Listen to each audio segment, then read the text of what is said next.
Ladies and gentlemen, this is Internet Personality Evangelist here with a look at Celeritas. It's a cool red car, and it's from Quantron by Maketoys, and we're doing this preview thing.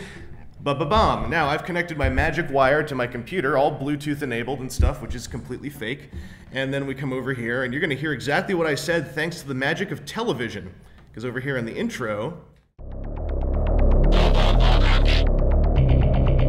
Ladies and gentlemen, this is Internet Personality Evangelist, and whatever he recorded isn't what you're watching. This is some reality TV bull honky.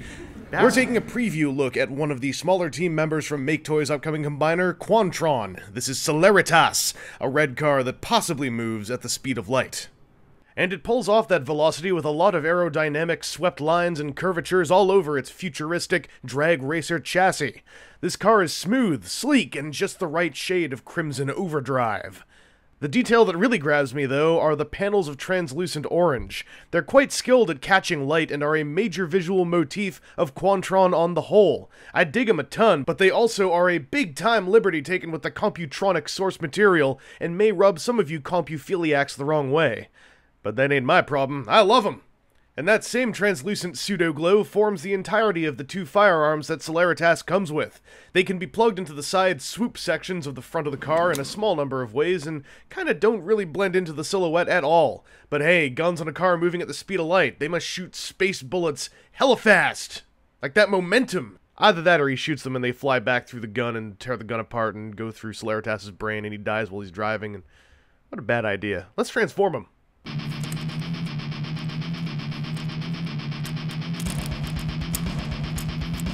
The strafing Quantron member Blindfire had an extremely simple transformation. Celeritas is a big step up in terms of how much stuff happens all at once. After you crack the car in the middle, the front half splits and spins and folds and twists, like almost literally in that order.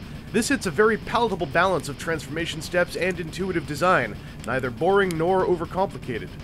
Pop the flap, twist the waist, and let's get it on for above the belt! Without instructions, getting the arms transformed into their car configuration is really tricky, but going the other way around is a case of pulling and turning them until they look like arms. This is the most overly finicky part of the conversion, mostly due to the tight mid-forearm twist. It involves a satisfying friction click at the end, which is hard to undo when you want him to be a car again. Finally, turn the head! I think it has to be turned around for car mode clearance. I think.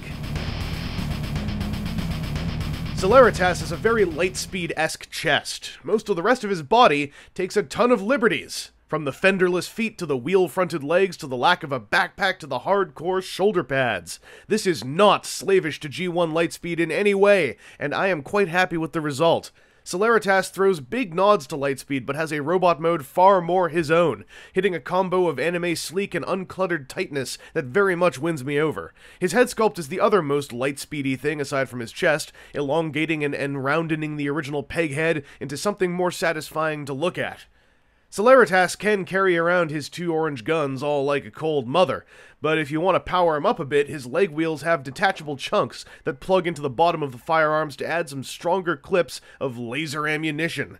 The effect is cool and unique, with the only downside being that, as far as I can tell without instructions, there's no way to lock the shaved wheels into a vertical and slimlined position. But, you know, maybe there is and I just couldn't find it. Maybe I'm not professional enough. In fact, I'm so unprofessional, I'm going to do this next part with a live audience. So Celeritas, this is the part where I try to come up with some kind of silly, gimmicky little phrase like, I bet this guy poses at the speed of light, but people are here, so if I do that, they're going to throw a shoe at me. I don't know if you can see in the background, but there are actually people here, and this is really terrifying. Let's put the toy back in front of them so I don't have to see them as humans. Now I just see blurry shapes, and that's generally how I like to look at the world. This guy has a ball-jointed head, and his head's on a little platform that moves up as well. And that's for other stuff, but it does allow for a little bit of extra head range, because you can get him to peek up and over his chest, so he can look down at his pants and go like, what did I do wrong? He's got ball-jointed shoulders, and they've got that thing that you get sometimes with these kind of toys where it's a ball joint, and then the socket on the ball has its own outward hinge, so you can have a bit of outward motion while having a huge shoulder pile-on. This guy's got ball-jointed elbows, just big old ball socket elbows, and they give you an implied bicep swivel because they're big, bad ball socket, big, fat, right in the socket kind of ball joints. He's got a ball-jointed wrist, although it doesn't really get any kind of side-to-side motion that's meaningful. It can turn the other way, so he can be kind of like, but that's about it. His waist has a joint, but you have to unlock this butt flap back here to make his waist joint actually work, and if you do that, then his waist can start swiveling around so he can get his hips going and, you know, dance a little bit like you like him to do. He's got ball-jointed hips with a pretty good range of motion, a thigh swivel with them mushroom pegs. He's got a soft, detented ratchet on his knee. It's not like the kind of ratchet where it's going to make it go from click to click and nothing in between. It's soft, it's perhaps slightly buttery, but a little bit rough and potato-like. Well, that's how we define ratchet joints. And this guy has ball joints down on top of his feet, which gives him a little bit of toe tapping action and just a tiny bit of ankle tiltage, so that means we don't have to throw him in the trash. I have brought out my backdrop. This is the backdrop I tend to use for reviews right now. It's just a Kotobukiya mechanical chain base.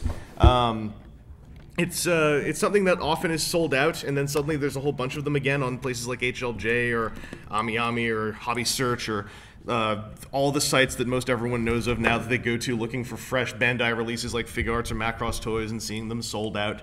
And there are knockoff versions of this, at least one major one, which probably serves your purposes just as well. But just to give it a go, let's take Celeritas here, and this is a durability test I tend to do only when I number one, I'm asked to do it, or if I think it'll really showcase that the toy is not as fragile in kid gloves as you might think.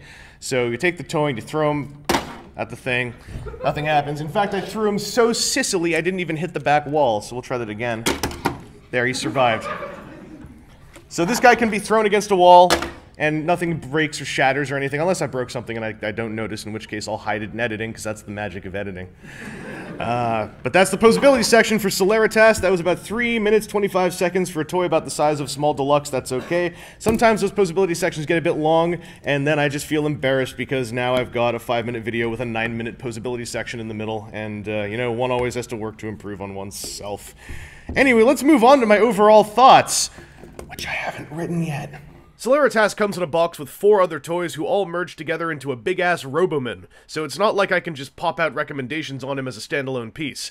But he is a pleasant little representation of what I took from all 4 Quantron limb robots in my short time with them.